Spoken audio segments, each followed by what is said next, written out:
A lone soldier descends into a chamber hidden deep beneath the earth. Torchlight flickers across strange carvings on the walls, illuminating the faces of his brothers sworn to absolute secrecy. This was the cult of Mithras, a spiritual force that burned through the Roman legions, binding soldiers with mysteries the outside world was never meant to see. By the end of this story, you will understand how this hidden faith shaped the men who held the empire together. We will uncover its shadowy origins, decode its secret rituals, and reveal why it vanished from history. What kind of god demanded such devotion from the toughest men in the ancient world? The origins of the god Mithras are as shrouded in shadow as the underground temples where his followers gathered. He seems to appear fully formed in the Roman world, a deity of soldiers and merchants, yet his roots stretch back centuries to the heart of the Persian Empire. There he was known as Mithra, a divine figure of covenants and light within the Zoroastrian faith. This Persian Mithra was a guardian of truth, a celestial judge who watched over agreements and the cosmic order. But when this Eastern god traveled west, something profound changed. The Romans did not simply adopt him, they reinvented him for their own world, transforming a god of cosmic order into a god of personal salvation and masculine virtue, perfectly suited for the legions. What is truly remarkable is what the Roman cult of Mithras lacked. Unlike the official state religion with its grand temples and written prayers to Jupiter and Mars, Mithras had no founding myth that was ever written down. He had no sacred text like a Bible or a Quran. This absence is the core of its mystery. All knowledge was considered secret, passed carefully from initiate to initiate through whispered words and powerful rituals. This is why historians call it a mystery religion. Its truths were not for public display, but for the privileged few who earned them through layers of initiation.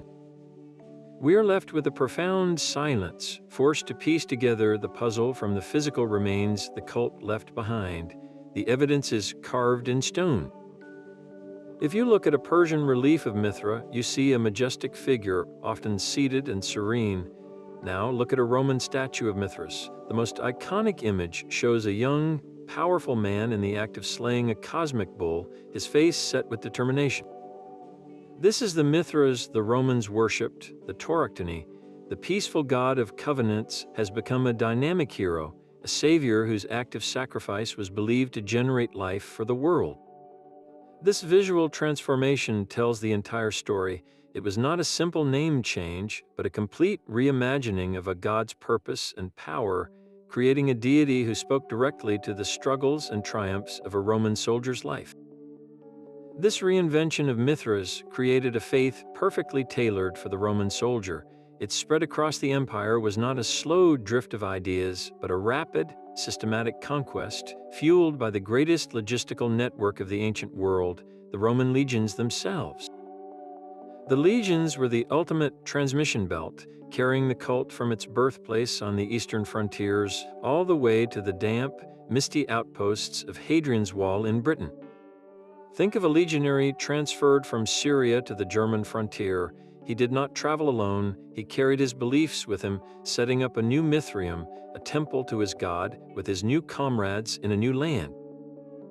This constant, organized movement of men created a web of faith that spanned the entire empire, a spiritual network operating in lockstep with the military machine. The cult's appeal was not accidental. It mirrored the army's own world in every conceivable way. At its core were values every soldier was expected to embody: courage, discipline, and unwavering loyalty. The very trials and initiate faced in the Mithraeum reinforced the same fortitude required on the battlefield, but the parallels went deeper than philosophy. The cult was a closed, all-male society, a brotherhood of equals bound by a sacred oath, much like the sworn brotherhood of a legion.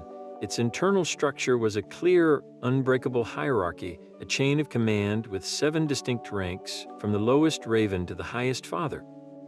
For a soldier living and dying by his rank and unit, this spiritual ladder felt utterly familiar. It was a system he understood and respected, promising spiritual advancement through merit and dedication. More than anything, Mithraism offered a soldier what the cold, official state religion could not: a profound sense of belonging and a personal promise of triumph. In a world where death was a constant companion and home was a distant memory, the cult provided a family. Inside the Mithraeum, a soldier found a tight-knit community, a band of brothers who shared not just bread and wine, but their deepest fears and highest hopes. It offered a cosmic victory that resonated with the warrior's soul. The central act of their god, Mithras slaying the primeval bull, was not just a myth, it was a promise. It was a divine guarantee that through struggle and sacrifice, order would triumph over chaos, and life would spring from death. For a man who lived by the sword, this was the ultimate reassurance that his own struggles were part of a greater, victorious, cosmic order. To step inside a Mithraeum was to enter another world entirely. These were not temples built to impress under the open sky, but hidden sanctuaries deliberately constructed underground or designed to feel like they were. The architecture itself was a profound statement of belief, a man-made cave symbolizing the cosmic cavern where Mithras performed his great deed. This subterranean setting was the heart of the mystery, a place where the boundaries between the earthly and the divine dissolved in the flickering torchlight. The layout was always strikingly consistent, a long, narrow chamber with a barrel-vaulted ceiling that evoked the feeling of being inside a stone womb. Along both side walls ran raised stone benches, called podia, where the initiates would recline during their sacred meals. A central aisle cut directly between these benches, drawing the eye like a processional path toward the most important feature of all. At the far end of this aisle, always in a place of honor, stood the cult image, the magnificent sculpture or relief of Mithras in the act of slaying the bull. This was the spiritual focal point of the entire space, the moment of cosmic sacrifice frozen in stone. The atmosphere within was carefully engineered for maximum impact. The air would have been thick with the smell of smoke from oil lamps and the earthy scent of damp stone. The space was cramped, dark, and intensely intimate, forcing the brotherhood into close physical and spiritual proximity. In this shadowy world, the rituals unfolded. The low ceiling captured and amplified every whispered prayer and chant, creating a powerful, immersive experience that was both overwhelming and deeply personal. This was not a religion of public spectacle, but a private, visceral revelation where the very stones seemed to hold the secrets of the universe. This central image, the tauroctony, was far more than a simple piece of religious art. Every single element was a deliberate, coded symbol, a cosmic puzzle waiting to be solved by the initiated. Picture the scene, frozen in stone in the dim light of 100 Mithraea. A youthful, powerfully built Mithras, easily identified by his distinctive Phrygian cap, kneels on the back of a massive bull. He does not look at the beast. Instead, he turns his gaze away, his face a mask of solemn duty as he plunges a short dagger into the animal's shoulder. This is not a scene of chaotic violence, but one of precise, ritualistic action. The drama unfolds around them. A dog leaps eagerly toward the wound, while a snake slithers upward, both seemingly drinking the life-giving blood. A scorpion clutches at the bull's testicles, and a raven, often perched on the god's flowing cape, watches the entire event. This was not a literal hunting scene from the life of a soldier. It was a celestial map. Each of these animals corresponds to a constellation in the night sky. The bull is Taurus, the scorpion is Scorpio, the dog is Canis Minor, the snake is Hydra, and the raven is Corvus. Mithras himself is associated with Perseus. The entire tableau is a snapshot of the heavens, a moment of cosmic alignment. But what does it mean? The killing of the bull was understood as a creative, not a destructive, act. From the body of the dying animal sprang all the good things of the earth, grain from its tail, the vine from its blood, and domestic animals from its semen. This was the moment of Genesis, the divine sacrifice that brought life and order to a chaotic universe. For the soldier initiate, this was the ultimate metaphor.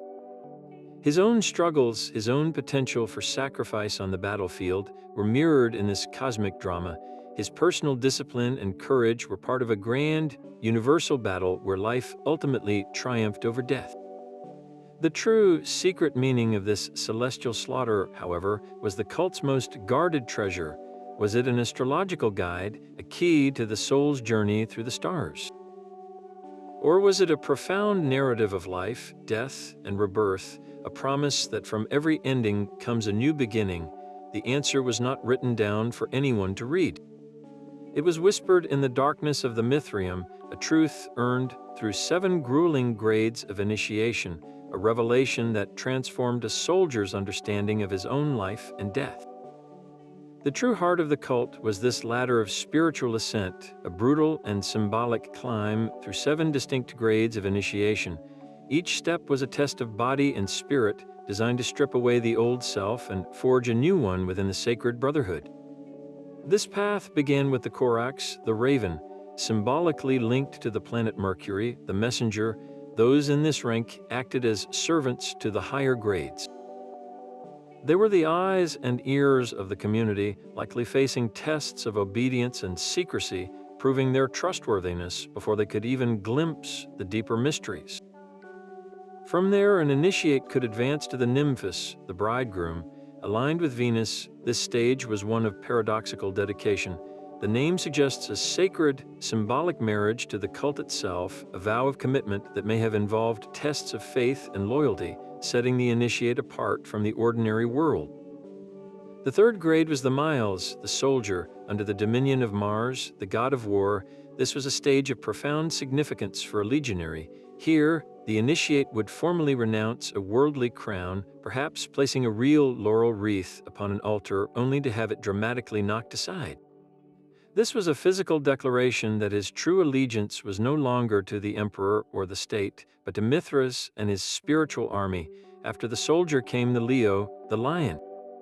Ruled by Jupiter, king of the gods, this marked entry into the senior ranks. The lion was a symbol of fire and purity, and initiates of this grade were forbidden from touching water during rituals. Their offerings were of bread and fire, and they likely underwent trials involving smoke or heat, purifying themselves through the element their animal represented. The 5th grade, Perseus the Persian, connected to the moon, honored the eastern origins of the god. These initiates wielded a ritual harp, a sickle sword, linking them to the legendary Persian hero Perseus. Their ordeals may have focused on wisdom and the mastery of ancient lore, bridging the gap between the old world and the new. Next was the Heliodramus, the sun runner. His celestial patron was, of course, the sun itself. This individual acted as the deputy to the highest authority, representing the sun god in the cult's sacred reenactments of the cosmic order. His responsibilities were immense, overseeing rituals and guiding the lower grades, a testament to his deep understanding of the cult's inner workings. At the very peak stood the Pater, the father. Aligned with Saturn, the most distant and authoritative of the planets, he was the spiritual master of the entire Mithraeum. A figure of absolute authority and wisdom, he embodied the god Mithras himself for the community. His face was often depicted on sculptures, a stern and benevolent guide who had successfully navigated the entire arduous path. For a Roman soldier, this spiritual hierarchy was powerfully familiar. It mirrored the military's own ranked structure, offering clear goals, earned status, and a tangible sense of progression. But the trials to reach the top were not merely administrative, they were profound, psychological journeys that reshaped a man's very soul. The rituals inside the Mithraeum were a symphony of sensation, designed to forge unbreakable bonds and sear divine truths into the soul of every initiate. At the heart of this sacred experience was the communal feast, a powerful reenactment of the meal shared by Mithras and Sol, the sun god, after their cosmic victory over the bull. The brothers would recline on the stone benches, sharing bread and wine served from altars that sometimes bore the same symbols found on military mess kits. This was far more than a simple meal, it was a ritual of profound unity. In that cramped, subterranean space, sharing food as their god had done, a soldier found a family away from his legion. The barriers of military rank were softened within the Mithraeum, allowing a common legionary to break bread with his centurion, all bound by a loyalty that transcended the army's chain of command. This sacred supper reinforced their identity as a single body, a spiritual unit tasked with upholding the order their God had won. But before a man could join this brotherhood at the table, he had to face the trials. Initiation ordeals were designed to test his courage, faith, and commitment to the point of absolute surrender. While no secret manual survives, the archaeological evidence and comparisons with other mystery cults point towards terrifying psychological tests. An initiate might be blindfolded, his hands bound, and led through a series of challenges in total darkness. He could be subjected to simulated threats, perhaps the swoop of a ritual blade near his skin or the roar of voices simulating chaotic forces. The goal was not cruelty, but transformation. By facing these symbolic dangers, a soldier confronted his deepest fears in a controlled, sacred environment. Surviving the ordeal proved his worth and created a powerful memory of crisis and salvation, binding him irrevocably to the brothers who had guided him through it. This shared experience of terror and triumph was the glue that held the cult together, creating a secret history among its members that outsiders could never comprehend. To deepen this transformative experience, the cult employed a full assault on the senses. The chamber would have resonated with hypnotic music, the rhythmic beat of drums, and the haunting melody of flutes, instruments frequently depicted in Mithraic art. Chants and prayers, sung in low, steady voices, would have vibrated through the stone room, their repetitive rhythms lulling the mind into a more receptive state. Some scholars speculate that the use of specific plants or fungi may have been part of these ceremonies, a deliberate method to induce altered states of consciousness. Imagine the combined effect in that airless space, the flickering lights casting dancing shadows of the sacred bull slaying, the throbbing music, the scent of smoke and wine, and the mental shift from a potent substance. The initiate's ordinary perception would dissolve, opening his mind to powerful visions and a profound sense of connection to the divine drama unfolding around him. This was not a lecture about the cosmos, it was a full-body immersion into it. The Mithraeum was a machine for revelation, and every ritual, from the shared meal to the terrifying trials and the sensory symphony, worked in concert to remake a Roman soldier into a servant of Mithras, a man who had stared into the mystery and emerged forever changed. The bond between Mithras and the sun was the very engine of the cosmos in this faith. He was never seen as a rival to Sol Invictus, the unconquered sun, but as his divine partner and essential counterpart. Their relationship is captured perfectly in one of the cult's most important scenes, the sacred banquet. After the great bull slaying, we see Mithras and Sol seated side by side, sharing a meal on the hide of the slain creature. This is not a simple celebration, it is a cosmic pact. Mithras, through his difficult and solitary act of sacrifice, has generated the life force of the world. Sol, the sun, then accepts this offering and uses his own boundless energy to sustain that life, bringing light and warmth to the creation Mithras has made. One god provides the raw material of existence, the other provides the eternal flame that keeps it alive. This symbiosis offered a powerful spiritual blueprint for the Roman soldier. His own life was a reflection of this divine partnership. His personal struggles and sacrifices on the battlefield, like the act of Mithras, were difficult and often solitary. But these acts were in service of a greater system, the Roman Empire, which, like the sun god, provided order, stability, and the light of civilization in a world it saw as chaotic and dark. This theology did not exist in a political vacuum. The cult of Sol Invictus was deeply intertwined with the Roman imperial cult, the state religion that deified emperors and celebrated Rome's eternal victory. By worshiping a god who is the indispensable partner to the unconquered sun, a soldier was also affirming his loyalty to the cosmic order that Rome claimed to represent. His personal devotion to Mithras spiritually reinforced his duty to the empire. He was not just fighting for his pay or his commander, he He was a soldier in a cosmic war where the forces of light, led by Mithras and Saul, were destined to triumph over the forces of darkness and chaos. This entire cosmic drama was written in the sky for all to see, yet understood only by the initiated. The daily journey of the sun from east to west and its annual cycle through the zodiac formed the living calendar of the Mithraeum. The sun's inevitable victory over the darkness of each night mirrored the initiate's own spiritual struggle, a promise that perseverance leads to dawn. The seasonal death and rebirth of the sun's power through the winter solstice would have been a moment of profound ritual significance, a celestial echo of the bull slaying itself, where life is renewed through a divine act.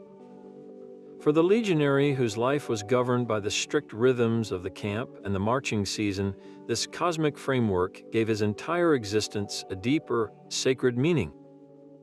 His daily drills, his long marches, and his terrifying battles were all small reflections of that greater, eternal cycle. His every hardship was a personal contribution to the upkeep of a universe forever balanced between order and chaos, a universe where the sun, with Mithras at its side, would always rise again. Yet within this sacred brotherhood, a profound and deliberate boundary was drawn.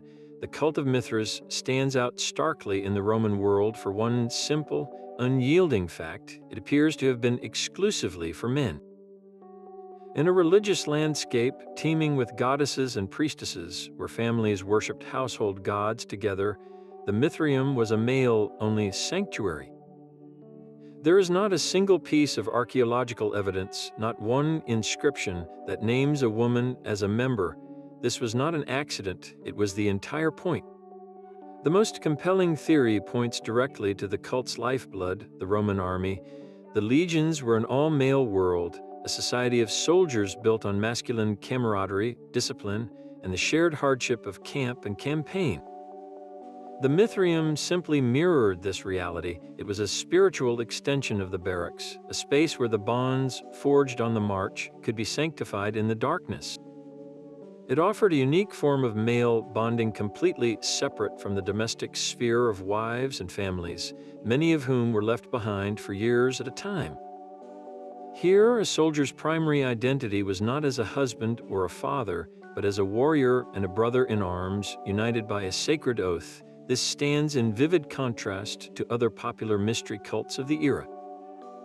The cult of Isis, for example, attracted vast numbers of female devotees. Its rituals often involved public processions and a theology centered on a powerful goddess, offering a spiritual path that was inclusive and emotionally expressive.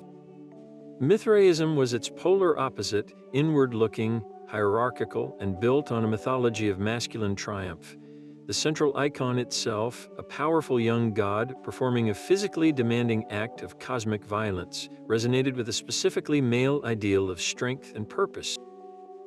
The exclusion of women fundamentally shaped the cult's social function. It was not just a religious group, it was a masculine refuge.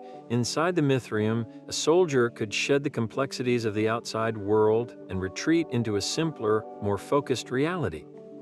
He was surrounded by his comrades, led by a paternal figure, and participating in rituals that celebrated the very virtues his military life demanded: courage, loyalty, and sacrifice.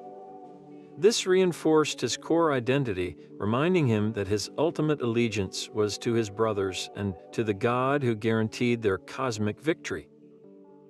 The cult provided a sacred justification for the soldier's isolated world, transforming a practical reality of military life into a spiritual virtue. It whispered that this band of brothers was not just a military unit, but a divinely ordained community, chosen to uphold an order that only men of their fortitude could understand and defend.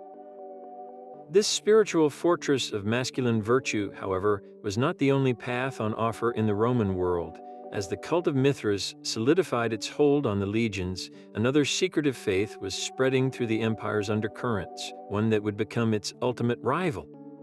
Christianity, to a soldier stationed in a bustling port city or a frontier fort, these two movements might have seemed strangely similar at first glance. Both promised salvation and a personal connection with a divine Savior, Both centered their rituals around a sacred communal meal, a loaf of bread, and a cup of wine that offered a taste of eternal life. Both forged incredibly strong, exclusive identities, creating tight-knit communities bound by a shared truth that set them apart from the polytheistic crowd. Yet beneath these surface parallels lay a profound and ultimately decisive divergence. Mithraism was a mystery for the few, a spiritual reflection of the army's own rigid hierarchy. It was exclusive, reserved for men, and its power was locked within 7 layers of initiation. Christianity, in stark contrast, threw its gates open wide. Its message was radically inclusive, offering hope and community to women and men, slaves and nobles, soldiers and civilians alike. This was not a mystery for an elite brotherhood, but a call for the entire world. The similarities between the two cults were so striking that they have fueled speculation for centuries. Both featured symbolic shepherds carrying lambs. Both practiced rites of purification with water, a form of spiritual washing that Christians called baptism. Perhaps most famously, both celebrated the birth of their divine figure around the time of the winter solstice, with December 25th later becoming the official date for Christmas, long after the cult of Mithras had faded. These parallels, however, are less likely evidence of direct copying and more a sign of two movements drawing from the same cultural and spiritual well. They were competing products in the same marketplace of souls, each tailoring its message to answer the deep anxieties of the age. In this great spiritual contest, Christianity possessed several overwhelming advantages. Its organized church structure, with a network of bishops and a growing collection of sacred texts, gave it a resilience and unity that the isolated, independent Mithraea lacked. A Mithraeum in Britain had no central authority linking it to one in Syria, while a Christian church did, but the most decisive blow came from the very top of the political world. When the Emperor Constantine threw his support behind Christianity in the early 4th century, he fundamentally altered the balance of power. The faith that had once been persecuted was now patronized by the state. For a Roman soldier, a man whose life was built on following orders and recognizing the ultimate authority of the emperor, the choice became increasingly clear. The hidden god of the underground temple could not compete with the god who now had the emperor's favor. The cult of Mithras, so perfectly tailored for the old military machine, found itself on the wrong side of history, its cosmic victory eclipsed by faith that promised salvation not just to the soldier and his brotherhood, but to the entire world he was ordered to protect. Without a single sacred text to guide us, the silent stones of the Mithraea must speak for the entire faith. These scattered temples and the artifacts within them are our only direct witnesses to the cult's secret life. The most telling finds are the dedicatory altars, small stone blocks carved with inscriptions by the soldiers themselves. These were not grand, public monuments, but personal vows etched in stone, often giving thanks to the god for a safe return from battle or a promotion in rank. A typical inscription might read, "To the invincible god Mithras, Lucius Valerius, centurion of the 2nd Legion, fulfilled his vow willingly and deservedly." In that one short line, we learn a devotee's name, his military rank, his specific legion, and his personal gratitude. These altars are like frozen moments of a soldier's private devotion, a direct line from the human heart to the divine. Alongside these inscriptions, the cult's stunning artwork tells its own story. While the bull slaying scene is the central masterpiece, other carvings depict the entire life of Mithras. We see him born from a rock, hunting, and sharing his sacred meal with Saul. These beautifully carved reliefs, often painted in bright, vivid colors that have since faded, were the cult's living storyboard, the visual scripture that initiates their god's cosmic biography. One of the most evocative discoveries was the London Mithraeum, uncovered after the bombs of the Second World War cleared the old city. There, in the wet, dark soil beneath the modern financial district, lay the remains of a temple built by Roman soldiers stationed at the edge of their empire.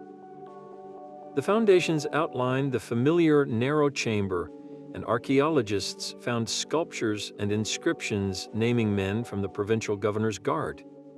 This temple, far from Rome's eastern heartland, shows just how deeply the cult had penetrated the military machine, offering its familiar comforts even in the misty, foreign land of Britannia.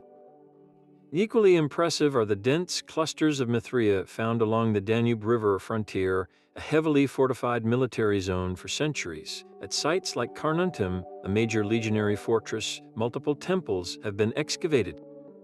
The artifacts from these frontier posts reveal a cross-section of the entire Roman army, from lowly foot soldiers to the cavalrymen and senior centurions who could afford more elaborate dedications. These silent stones confirm everything the historical pattern suggests, that Mithras was truly the soldier's god, his worship woven into the very fabric of military life from the lowest ranks to the highest. Each carved raven, each altar to the unconquerable sun, each depiction of the cosmic bull is a voice from the darkness, telling us that for these men, the mystery was not a story, but a reality they lived and died for. Every carved raven and coiled serpent in a Mithraeum was a word in a silent language. Beyond the central drama of the bull's slaying, the walls of these underground temples were alive with a rich, symbolic code, a visual shorthand that every initiate was trained to understand. This was not mere decoration, it was the cult's spiritual vocabulary, etched in stone. Look closely at any Mithraic sculpture, and you will notice two recurring figures flanking the main scene, two torchbearers named Cots and Cotopates. One holds his torch upright, blazing toward the sky, while the other holds his inverted, pointing toward the earth. These were not random attendants. They represented the eternal cycle of the sun, the rising and the setting, and by extension, the fundamental duality of existence, life and death, growth and decay. For a soldier, this was a daily reminder of the natural order, a cosmic balance between beginnings and endings that gave meaning to both his struggles and his rest. This celestial framework was made explicit by the ever-present zodiac belt, often carved in an arch over the tauroctony. The cult's entire cosmology was rooted in the movement of the stars. The path of the sun through these constellations, the precession of the equinoxes, this was the grand clockwork of the universe that Mithras had set in motion. The symbols tied directly to the 7 grades of initiation were not arbitrary choices, but keys to this cosmic map.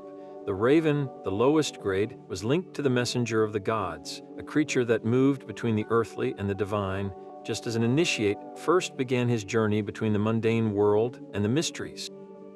The lion, a senior grade, was a creature of pure fire, and its initiates were forbidden from using water in their rituals, their offerings made with bread and flame to signify their spiritual purification. Even the serpent, often shown drinking the bull's life-giving blood, was a complex symbol of rebirth and the underworld, a creature that shed its skin to be born anew. This dense web of symbols served a powerful dual purpose. To an outsider, the Mithraeum was a confusing jumble of strange animals and celestial signs. But to the initiated soldier, it was a familiar and profound landscape. He could glance at a carving of a raven and understand it represented both a fellow brother in the early stages and the constellation Corvus in the cosmic story. He saw the inverted torch of Cotopates and recognized the acceptance of an end that was necessary for a new beginning. This shared visual language reinforced the cult's ultimate boundary, the line between those who knew and those who did not. It created an instant bond of recognition among members, a silent confirmation that they alone could read the divine script written on the walls around them, a script that promised their place within a living, breathing cosmos. At the peak of this spiritual ladder stood a figure of immense authority, the pater, or father. He was far more than a senior member, he was the living heart of the Mithraeum, a master who had successfully navigated all 7 grueling grades of initiation. His face, often stern and bearded, stares out from countless sculptures, a permanent representation of divine and earthly authority fused into one. As the leader and high priest of his individual temple, the pater held the ultimate responsibility for the community's spiritual health. He presided over every sacred ceremony, from the communal feasts to the most terrifying initiation ordeals. It was his voice that guided the chants, his hand that likely administered the ritual bread and wine, and his interpretation that gave meaning to the complex astrological symbols covering the walls. The initiates looked to him not just for leadership, but for wisdom, trusting him to decode the deeper mysteries of their faith and guide their souls on the correct cosmic path. This was not a role for a common soldier. The archaeological evidence is clear. The men who became patters were almost always of high social standing. Inscriptions name them as senior centurions, cavalry officers, and even wealthy merchants or government officials who acted as patrons for a local temple. This tells a profound story about the cult's reach. Mithraism was not merely a grassroots movement among the rank and file, it had successfully penetrated the highest echelons of military society. A centurion, a man who commanded 80 men in the legion, could also command their spiritual devotion inside the Mithraeum. This dual authority was incredibly powerful. The same voice that gave orders on the parade ground could lead prayers in the sacred cave, blending military discipline with divine revelation. This leadership structure was the secret to the cult's remarkable stability. Each Mithraeum was an independent cell, a self-contained spiritual universe. The pater provided the continuity that held it together through years, and sometimes generations, of change. As soldiers were transferred to new postings, the pater remained a constant, a fixed point in a world of constant motion. He ensured the rituals were performed correctly, the doctrines were passed down without corruption, and the brotherhood remained strong. He was the guardian of tradition, the keeper of secrets, and the paternal figure who gave a transient community of soldiers a permanent spiritual home. In a world defined by imperial commands and shifting frontiers, the father offered a different kind of order, one that was cosmic, personal, and unbreakable. The physical evidence paints a clear map of the cult's incredible journey. From its probable birthplace somewhere in the eastern Mediterranean, perhaps in Anatolia or Syria, the worship of Mithras did not spread evenly like a gentle tide. Instead, it exploded along the hardened arteries of the Roman military machine, tracing the empire's most heavily fortified borders. If you could see a map of every known Mithraeum, the pattern would be unmistakable. A thick, dense cluster of temples runs along the entire length of the Danube River frontier. Another heavy concentration lines the Rhine, and a significant number are found at the very edge of the civilized world, along Hadrian's Wall in northern Britain. These were not peaceful, populated heartlands. They were the tense, militarized zones where the Roman legions stood guard against the outside world. This is where the cult thrived. In stark contrast, the Italian peninsula itself, the very heart of the empire, has yielded surprisingly few Mithraea. The same is true for the wealthy, urbanized provinces of North Africa. The cult was not a phenomenon of the comfortable and settled interior, but of the dangerous and mobile frontier. Its geography reveals its soul, a faith born in the shadow of the watchtower and the marching camp. This spread was powered by more than just the famous legions. While the legions were the primary engine, the empire's vast network of auxiliary troops played a crucial role. These were soldiers recruited from non-Roman peoples, granted citizenship upon completion of their service, and stationed far from their homelands. A unit of Syrian archers posted to a damp fort in northern England, or a cavalry squadron from North Africa sent to patrol the Danube, carried their adopted god with them. They built their own Mithraea, often with a distinct flavor reflecting their own cultural origins, creating a patchwork of devotion that stretched across continents. This was further accelerated by the empire's sprawling trade routes. Merchants traveling alongside military supply convoys would have encountered the cult at frontier towns and garrison settlements.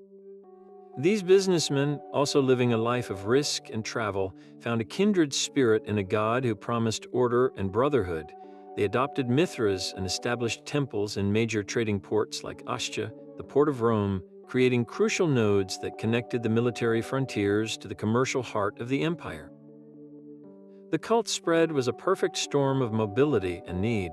It was carried by the soldier transferred to a new post, the auxiliary trooper seeking belonging in a foreign land, and the merchant navigating dangerous roads. They all found in Mithras a portable sanctuary, a divine comrade who made a home of the frontier and gave sacred meaning to a life of constant motion and isolation.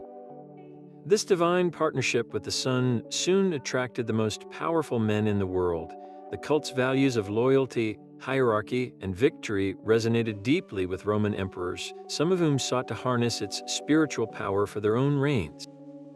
The Emperor Commodus, known for his fascination with gladiatorial combat and martial prowess, was reportedly initiated into the mysteries. For a ruler who styled himself as Hercules Reborn, joining this soldier's cult was a powerful statement, aligning his imperial authority with the raw, masculine virtue of the legions. This trend intensified during the tumultuous 3rd century, an era defined by civil war and barbarian invasions. The so-called soldier emperors who clawed their way to the throne, men like Aurelian who championed the cult of Sol Invictus, saw in Mithraism a perfect mirror of their own world. It was a faith built on discipline and unbreakable oaths, virtues they desperately needed to instill in the armies that kept them in power. An emperor could look at the 7 ranks of the cult and see a divine justification for his own rigid chain of command. He could point to the cosmic victory of Mithras and claim that his own military triumphs were part of that same eternal struggle for order. For a time, the cult and the imperial throne walked hand in hand, the underground mysteries providing a spiritual backbone for the earthly empire. But this political high ground proved to be a precarious peak.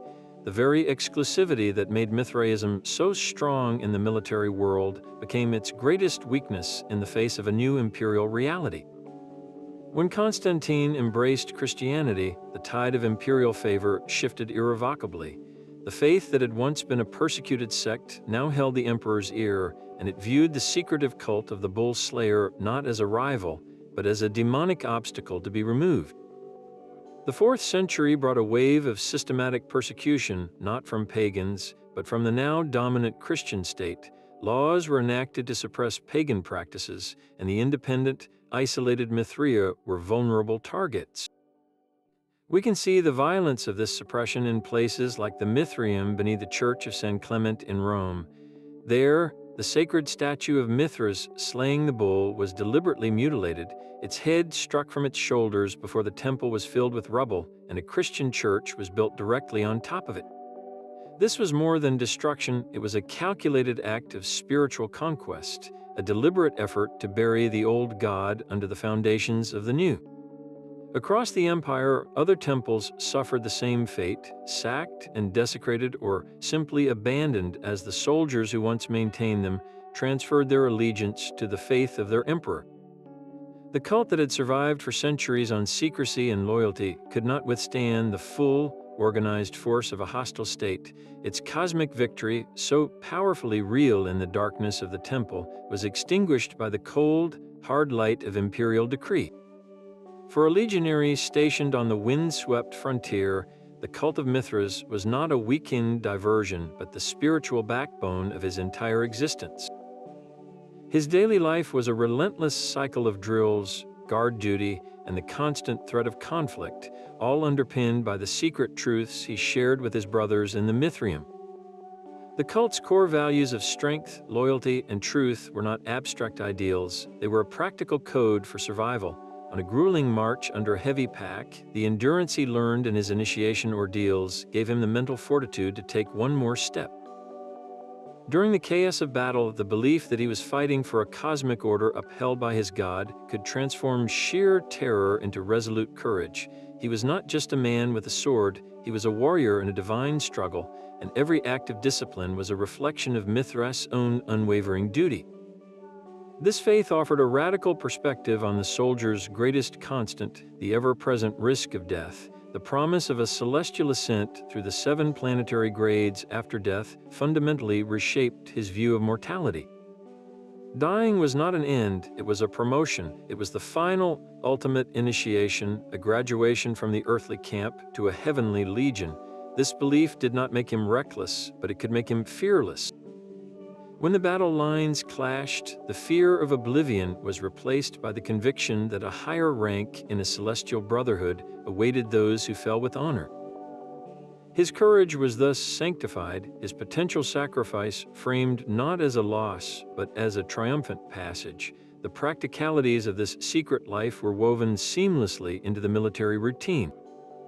A Mithraeum was almost always located just outside the walls of a permanent fort, a short walk from the barracks, but symbolically separate from the army's official world. Gatherings likely occurred on a regular schedule, perhaps weekly and certainly on major festivals tied to the solstices or other celestial events. A soldier would slip away from his sentry after his duties were done, moving from the rigid, sunlit order of the camp to the shadowy, intimate chaos of the sacred cave. Inside, the formal military hierarchy was temporarily softened. A common legionary could recline next to his centurion, united by a loyalty that transcended their ranks.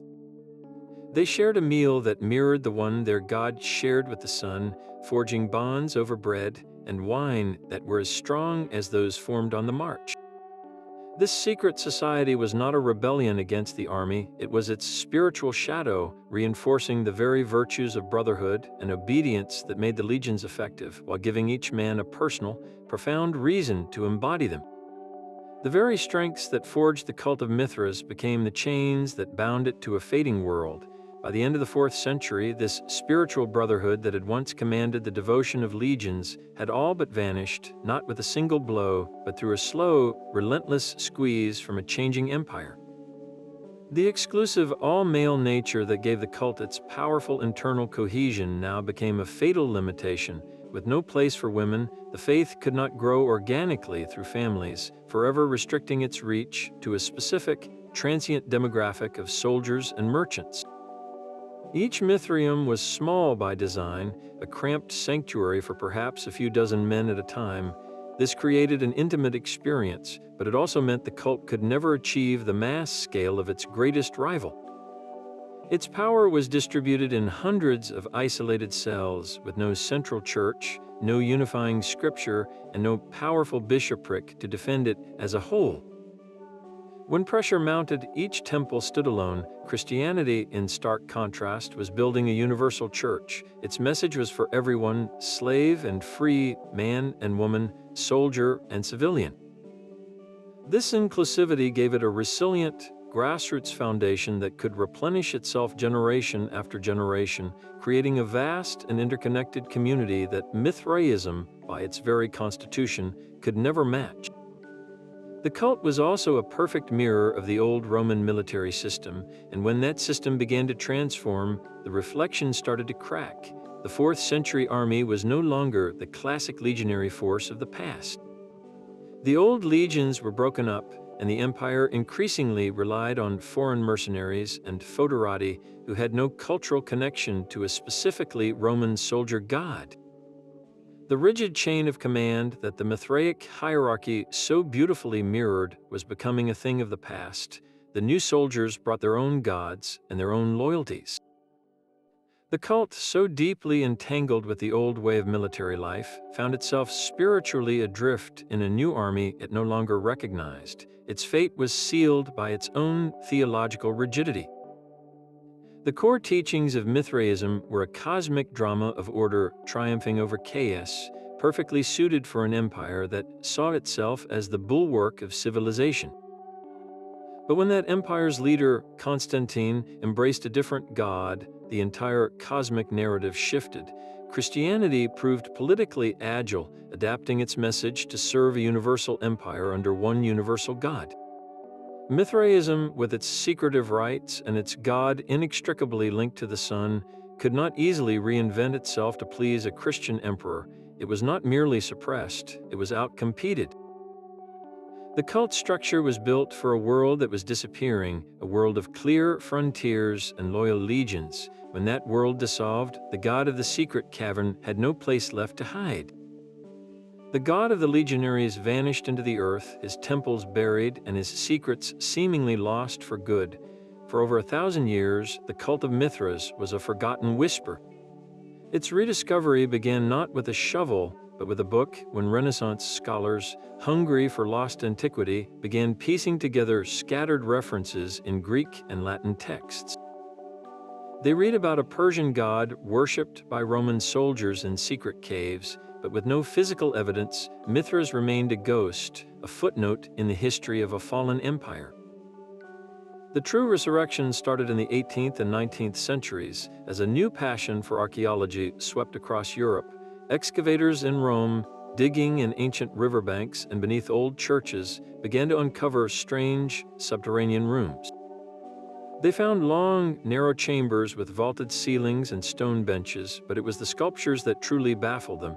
Again and again, they unearthed the same mysterious scene: a young man in a floppy cap killing a bull, surrounded by a dog, a snake, a scorpion, and a raven.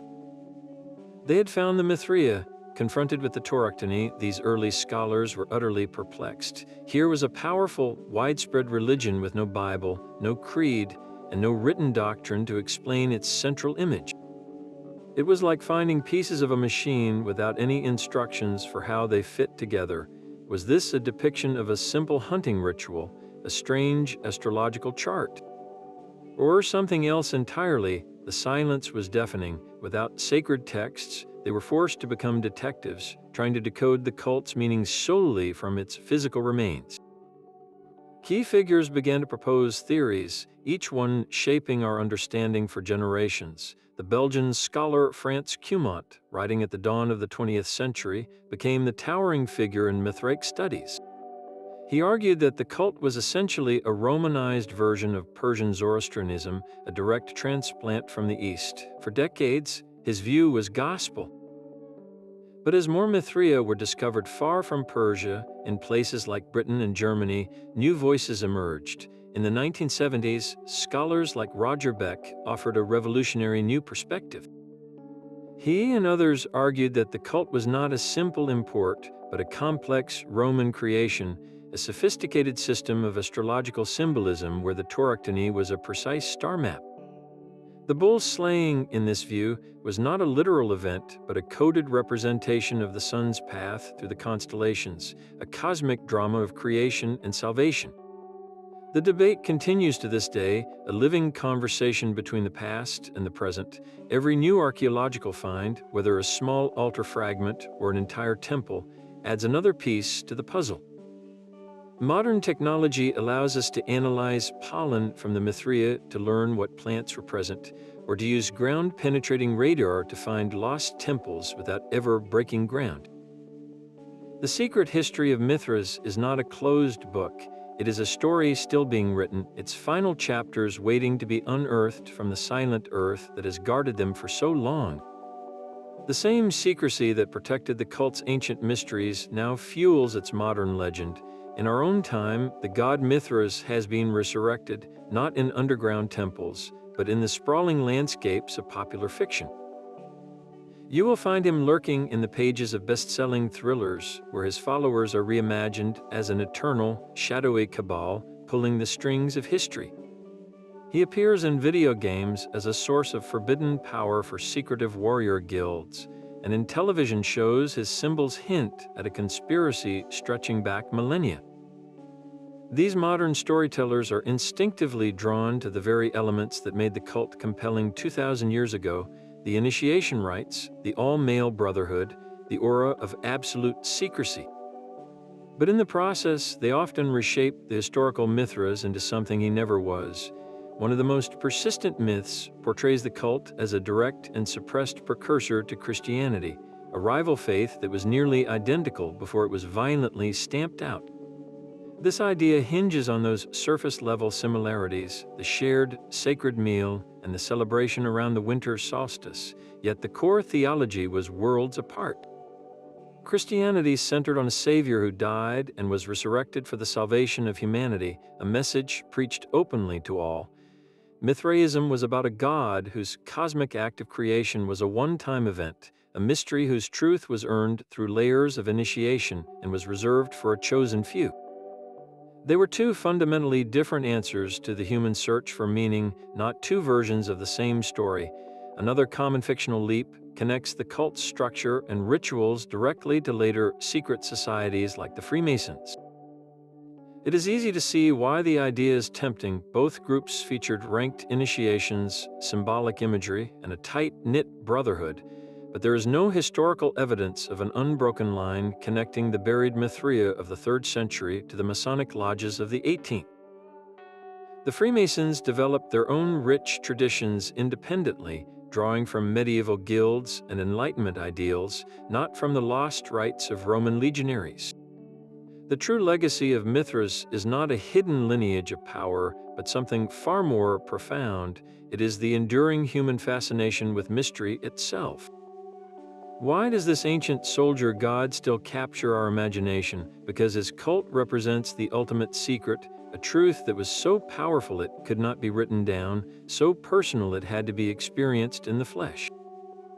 In a world saturated with information, the idea of a knowledge that must be earned, a truth that can only be shared with a sworn brotherhood, holds a powerful, almost romantic appeal.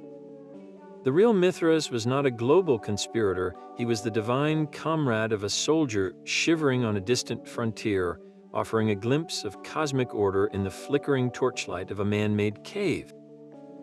That intimate, powerful need for belonging and meaning is the cult's true, unbroken thread through time, a thread that modern storytellers continue to pull, weaving new myths from the shadows of the old. The key to unlocking the tauroctony might not lie in ancient Persia, but in the silent, predictable movements of the night sky. According to one of the most compelling modern theories, the entire Cult of Mithras was a sophisticated astrological religion, and its central image was not a literal myth, but a precise celestial map. Every figure in that crowded scene corresponds to a specific constellation. The bull is Taurus, the dog leaping toward the wound is Canis Minor, the snake is Hydra, the scorpion is Scorpio, and the raven perched on the god's cape is Corvus. Mithras himself is often identified with the constellation Perseus, who in Greek myth also holds a dagger and is depicted near Taurus in the sky. When you plot these constellations, they all cluster around a crucial line, the celestial equator, as it was known in the ancient world. The scene is a snapshot of a specific and profoundly significant cosmic alignment, but what was the meaning of this alignment? The act of slaying the bull represents a monumental astronomical event, the precession of the equinoxes. This is the slow, grand wobble of the Earth's axis that causes the position of the equinoxes to shift backward through the zodiac over a cycle of nearly 26,000 years. Around the time the cult emerged, this precession was causing the spring equinox to move out of the constellation Taurus and into Aries. In this astrological reading, Mithras is not just killing a bull, he is orchestrating the end of an age. He is the divine force shifting the cosmic order itself, moving the world from the age of Taurus into the age of Aries. This interpretation, championed by scholars like David Ulansey, completely repositions the cult.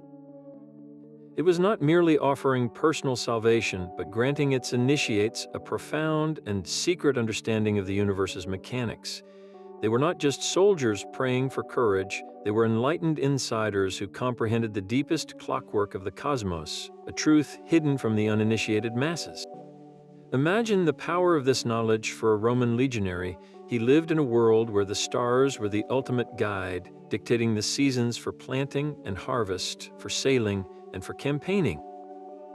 To be told that his God was the master of those very stars, the being who could literally slay a celestial age and usher in the next, would have been an overwhelming revelation.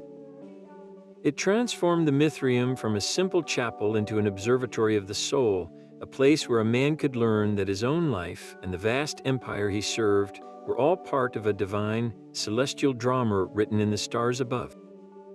This celestial map offered more than just a key to the present, it was a promise of a soldier's ultimate destiny. For a man who faced death as a daily possibility, the Cult of Mithras provided a detailed and deeply personal vision of the afterlife, a journey of the soul that was the final, triumphant reward for a life of discipline. The belief was that upon death, the soul of a faithful initiate would begin a grand ascent. It would travel upward through the 7 spheres of the planets, each one governed by the celestial power associated with the grade of initiation he had achieved in life.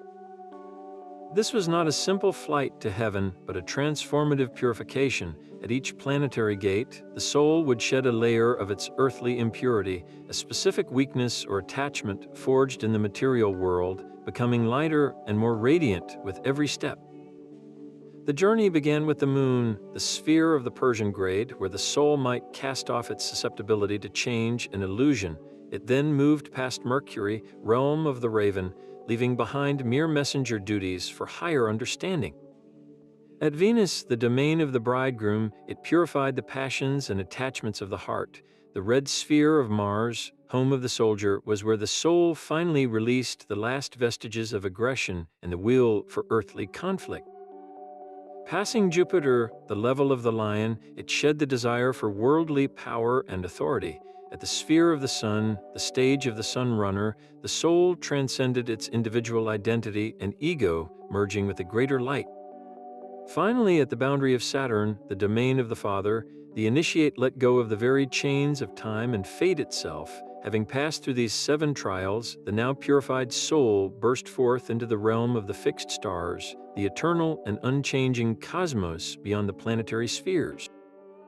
Here, in this field of everlasting light, the soldier achieved immortality, not as a solitary spirit, but in the glorious company of Mithras himself. He had become a fixed star in the divine firmament, his own light now eternally part of the cosmic order he had served on earth. This entire spiritual ascent was meticulously prepared for on the terrestrial plane. The 7 grueling grades of initiation were not arbitrary tests. They were a deliberate rehearsal for this final journey. When a soldier endured the trials of the lion, confronting smoke and fire, he was not just proving his courage, he was learning to navigate the purifying element he would encounter at the sphere of Jupiter. When he advanced to the rank of sun runner, he was practicing for the moment his soul would merge with the solar radiance. His progression through the cult's hierarchy was a symbolic pre-enactment of his soul's celestial promotion. This personalized eschatology justified every hardship of a soldier's brutal existence. The long marches, the strict discipline, the constant fear, and the ultimate sacrifice were all reframed. They were not meaningless suffering, but the necessary training and the final earthly ordeal required to purify his soul for its glorious ascent. Death in battle was not a terrifying end, but the moment his true initiation into eternity began, a promotion to a higher rank in a celestial legion where he would stand beside his God forever. That promise of a celestial ascent left an invisible architecture in the Western soul, a blueprint for belonging that outlasted the empire itself. While the legions crumbled and the Mithraea were buried, the cult's core model, a secret, hierarchical, all-male society bound by initiation, echoed down the centuries. You can trace its spiritual silhouette in the medieval guilds, where craftsmen progressed through apprentice, journeyman, and master, guarding the sacred knowledge of their trade. You see it in the rise of Freemasonry with its symbolic degrees, its emphasis on fraternal loyalty, and its use of ritual to transform men. There is no direct lineage, no unbroken chain of secret handshakes from a Roman centurion to an 18th century Mason. Instead, it is a case of convergent evolution where different societies, facing the same human needs, arrive at strikingly similar solutions. The Cult of Mithras proved that when you combine structured ritual with the promise of personal advancement, you create a powerful engine for male identity. This template addresses a timeless human craving, the need to belong to something larger than oneself, to earn your place through trials, and to share a unique identity with a chosen few. Modern institutions still operate on this ancient fuel. Look at the intense brotherhood of a special forces unit, where shared suffering and secret knowledge forge an unbreakable bond that mirrors the Mithraic experience. Consider the rituals of college fraternities with their pledges and initiations, designed to create a lifelong network of loyalty. Even corporate leadership retreats sometimes borrow this logic, using challenging group activities to build team cohesion and a sense of elite belonging. The specific gods change, but the underlying mechanics remain. The Roman soldier sought order in a chaotic world through his sacred cave and his band of brothers. The modern man might seek the same in a world just as uncertain, finding his own version of the Mithraeum in the places where identity is forged through shared struggle and solemn oath. The legacy of Mithras is not a list of forgotten symbols, but a profound truth about how we build meaning together, a testament to the enduring power of a secret whispered in the dark. Despite all we have uncovered, the cult of Mithras guards its deepest secrets with a stubborn silence. We can map its temples and decode its symbols, but what was it actually like to be there? What words were spoken in the sacred darkness that we can never hear? The most fundamental questions remain tantalizingly out of reach. We do not know the exact narratives told about Mithras, the specific prayers chanted by the initiates, or the precise instructions given during the terrifying ordeals. Was there a central secret text, a single book of wisdom that was so carefully guarded it vanished without a trace? Or was the entire doctrine an oral tradition, passed from a father to his successor in hushed tones, dying with the last man who remembered the words? The core mythology was not carved on public monuments, it was lived and experienced. How was this complex story of the god's birth, his struggles, and his cosmic victory transmitted so consistently across thousands of miles without a written manual to guide them? Every new archaeological dig has the potential to shatter an old assumption. The discovery of a Mithraeum in Syria with a unique artistic style challenges the idea of a rigid, uniform doctrine. The analysis of residue on altars can reveal the traces of forgotten offerings, telling us what they consumed, if not what they believed. This is not a dead history locked in books. It is a live, breathing field of research where a single finding tomorrow could rewrite everything we think we know. So the great mysteries are now passed to you. When you look at that image of Mithras and the bull, what story do you see? What truths do you think were so powerful they could only be whispered in the dark? The stones have given up their symbols, but the words are gone, leaving us with an eternal echo and an invitation to listen. The story of the soldier god fades into the earth, but its shadow stretches far across the centuries. We began in a hidden chamber, piecing together the puzzle of a faith that left no sacred texts, only silent stones. Its origins are a mystery, a Persian deity of light reborn in the Roman world as a cosmic hero. We saw how this reinvented Mithras became the spiritual companion of the legionary, his cult spreading like wildfire along the empire's frontiers, offering a divine mirror to the army's own values of courage, discipline, and brotherhood. We decoded the symbols of the tauroctony, that celestial map of a bull slaying that promised order born from sacrifice, and we climbed the brutal ladder of 7 initiations, each grade a trial that forged a new man in the sacred dark. This was more than a set of beliefs, it was a complete psychological support system. In the cramped, torch-lit Mithraeum, a soldier found a family, a purpose, and a profound answer to the terrors of his profession. He learned that his struggles were part of a cosmic war, and that his death might be a promotion to a starry immortality. For centuries, this secret brotherhood sustained the men who held the empire together, giving sacred meaning to a life of hardship and isolation. Its dramatic fall before the rising tide of Christianity and a changing world only deepens its powerful legacy. The cult of Mithras ultimately speaks to a desire that echoes through time, the timeless human search for meaning, for a community of brothers, and for a glimpse of transcendence in the darkness. That search once found its answer in the underground caves beneath 1,000 Roman forts. What hidden histories of faith and fellowship would you like to explore next? Share your thoughts below and subscribe to continue unearthing the world's greatest mysteries together.